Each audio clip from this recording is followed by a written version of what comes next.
Pernikahan kami terjalin dalam waktu yang begitu singkat. Hanya hitungan bulan dari perkenalan hingga akad. Awalnya, semua terasa indah. Namun, perlahan suami mulai berubah. Ia semakin dingin, semakin jauh. Pertanyaan-pertanyaan sederhana yang dulu sering ia tanyakan perlahan menghilang. Kemana? Apa yang terjadi? Aku mengira, mungkin ia hanya stres menjelang pernikahan. Namun, kenyataan yang terjadi lebih pahit dari yang kubayangkan. Sehari sebelum akad, aku mengingatkannya untuk mengenakan boxer agar nyaman mengenakan samping. Namun di hari H, ternyata ia lupa. Ia duduk gelisah di hadapan penghulu, berbisik bahwa sampingnya berantakan. Aku kesal. Bagaimana hal sepenting ini bisa ia abaikan? Acara selesai, semua lelah, tapi bahagia. Aku mencari suamiku, ingin mengabadikan momen pernikahan kami. Tapi, ia sudah pergi ke kamar. Katanya mengantuk. Aku sibuk mengurus keluarga, mencari kendaraan untuk mereka pulang. Aku telepon suami, meminta bantuan. Namun jawabannya hanya, minta tolong supir Grab saja. Hancur rasanya. Suamiku, di hari pertama menjadi suamiku, memilih untuk pergi begitu saja. Saat akhirnya aku sampai di kamar, ia bahkan tak melirikku. Ia sibuk menatap foto-foto pernikahan kami di layar laptop. Aku duduk, menangis. Ia hanya menoleh dan berkata, "Ya sudah, JPP, tak ada pelukan, tak ada ucapan bahagia." Aku merasa sendirian. Hari demi hari berlalu. Aku merasakan sesuatu yang aneh, sesuatu yang tak wajar. Ia tak pernah menggandengku, tak pernah mengajakku makan bersama.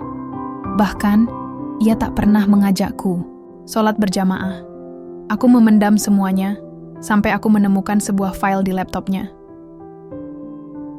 File itu berisi backup percakapan. Aku membukanya, membaca satu persatu, dan dalam 1 menit, duniaku hancur. Suamiku mencintai perempuan lain. Mereka sudah saling mengenal sejak kami tunangan. Mereka berkencan 3 minggu sebelum pernikahan kami.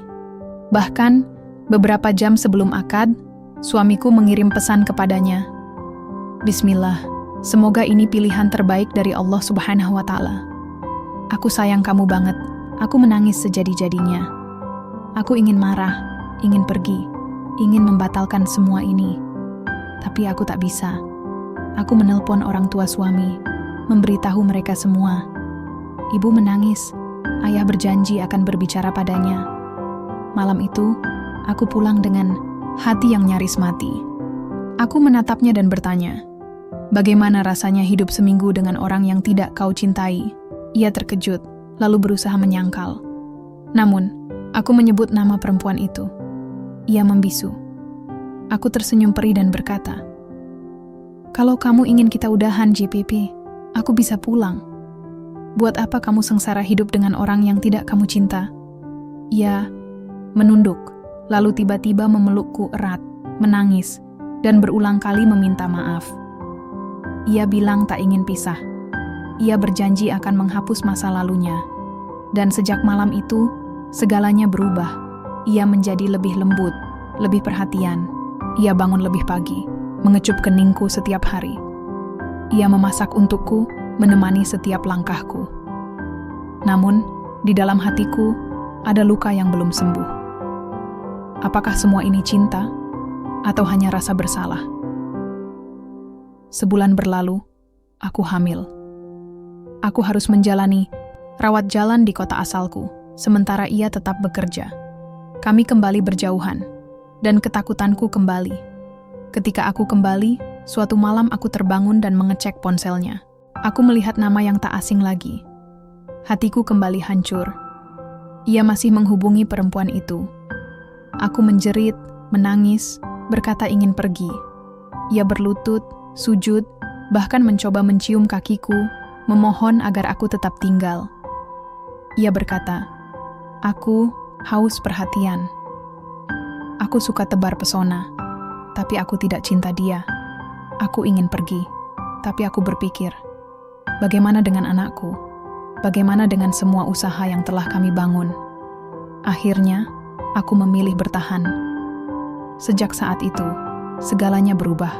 Ia benar-benar kembali. Binar matanya saat pertama kali bertemu denganku kini kembali kulihat.